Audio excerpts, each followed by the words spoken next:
उसका असर क्या है पावर सेक्टर पर, क्या असर है उपभोक्ता पर और क्या असर है कर्मचारी। और तीसरी बात मित्रों यह बताऊंगा कि ऐसी परिस्थिति में हमको करना क्या हो रहा है, यह हम लोग समाचार पत्रों से जान रहे हैं। लेकिन 18 अगस्त को जब निजीकरण के विरोध में पूरा निकल कर जाती है, यहां पर भी लोग उतरे होंगे 18,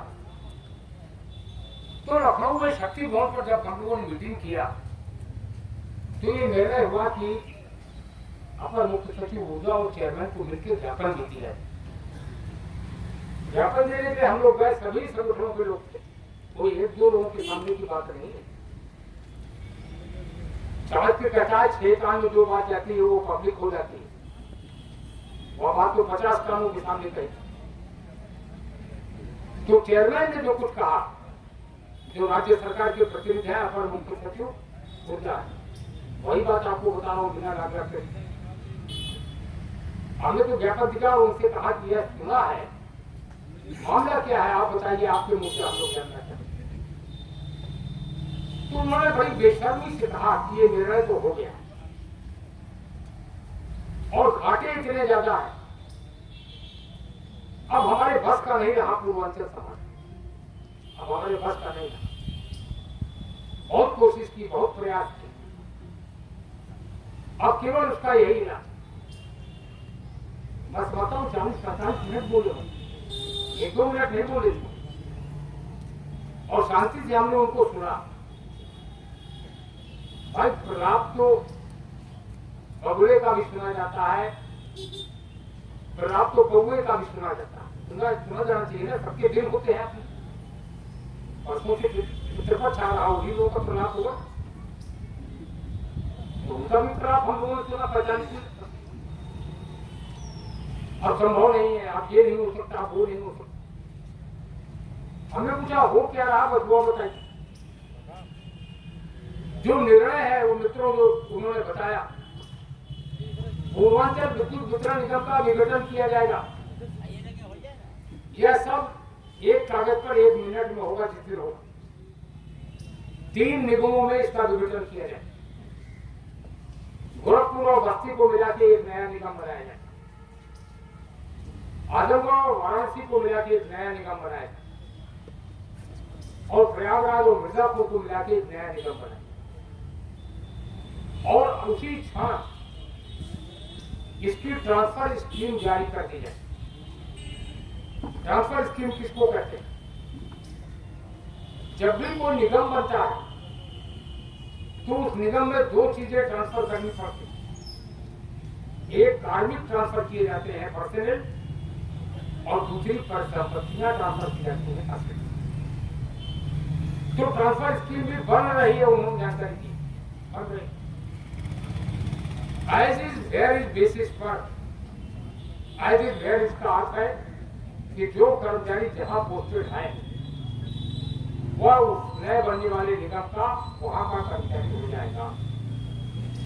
मतलब जो पूर्वांचल विद्युत वितरण निगम के कर्मचारी आज हैं, जिस दिन ये नोटिफिकेशन होगा, नोटिफिकेशन होते ही वह किसी नए निगम के कर्मचारी हो जाएंगे, से वाराणसी निगम, गोरखपुर निगम, प्रयागराज निगम, कोई भी नाम हो सकता है।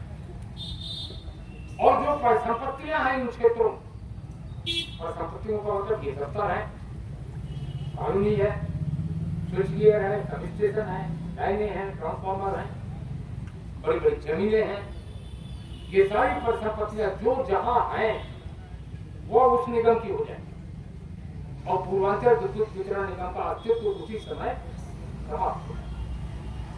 जैसे 14 जनवरी 2000 को जो लोग थे नौकरी में 20 साल पहले, और जानते हैं उत्तर प्रदेश राज्य विद्युत परिषद का एक नोटिफिकेशन से अस्तित्व समाप्त हो गया। तो पहला निर्णय तो यह। दूसरा निर्णय यह बताया उन्होंने कि नए बनने वाले तीनों निगमों का टेंडर कर दिया जाएगा, बिडिंग प्रोसेस शुरू हो जाएगा, और 6 महीने से 8 महीने में जो उन्होंने बताया यह निजी कंपनियों को सौंप। तो पूर्वांचल विद्युत वितरण निगम के समाप्ति की घंटी बज गई। क्या अर्थ है इन बातों का, यह समझाने के लिए मैं आपको आया हूं। पहले परिसंपत्तियों की बात मैं करूं, और यह सब एक एग्जीक्यूटिव आर्डर में होगा, इसमें कई दिन नहीं लगे, क्योंकि एज इज वेयर इज होना, जो जहां है जैसा है। रात को निर्णय हुआ, सवेरे आप टेंडर पढ़ेंगे अखबारों में निजीकरण के। उन्होंने कहा एक नई स्कीम हम ला रहे हैं। हमने उनके सामने प्रस्ताव रखा कि अगर आपको लगता है कि आपके बस का नहीं रहा पूर्वांचल में सुधार कर पाना, तो हम लोग कर सकते हैं, हमें दे दी। लेकिन उसके पहले हमने कहा हम यह जानना चाहते हैं कि निजीकरण के जो अन्य प्रयोग हुए हैं उत्तर प्रदेश, उनकी समीक्षा करना जरूरी। विघटन का जो प्रयोग हुआ है उत्तर प्रदेश में, उसकी समीक्षा करना जरूरी। मसलन मैंने कहा राज्य बिजली बोर्ड का विघटन घाटे के नाम पर किया गया था। तब सारा घाटा 77 करोड़ का था, 77 करोड़। आज सकल घाटा 95,000 करोड़ का हो।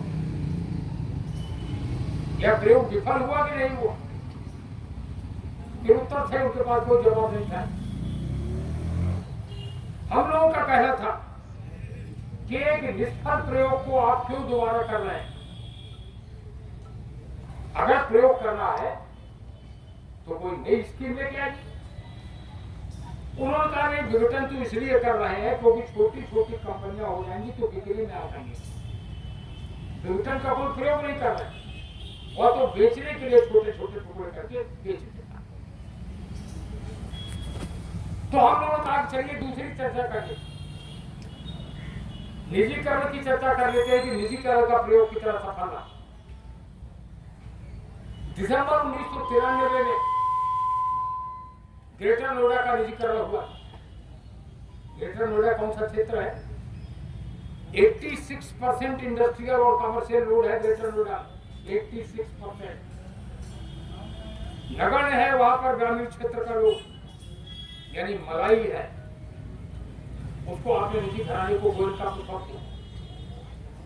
उतना ही नहीं, 20 साल तक हम महंगी बिजली खरीद के गोयनका की कंपनी को सस्ते दाम में बेचते हैं, और वो महंगे दाम में बेच के मुनाफा कमाता। जब पीआईएल हुई तब वो और बिजली और खरीदता, अरबों रुपए का नुकसान हुआ नोएडा, ग्रेटर नोएडा। जाते उन्होंने क्या कहा, बात पूरी होने के पहले उन्होंने छूटते ही कहा वहां गलती हो गई थी, अब वैसा नहीं होगा। चलिए आगरा की बात कर लीजिए।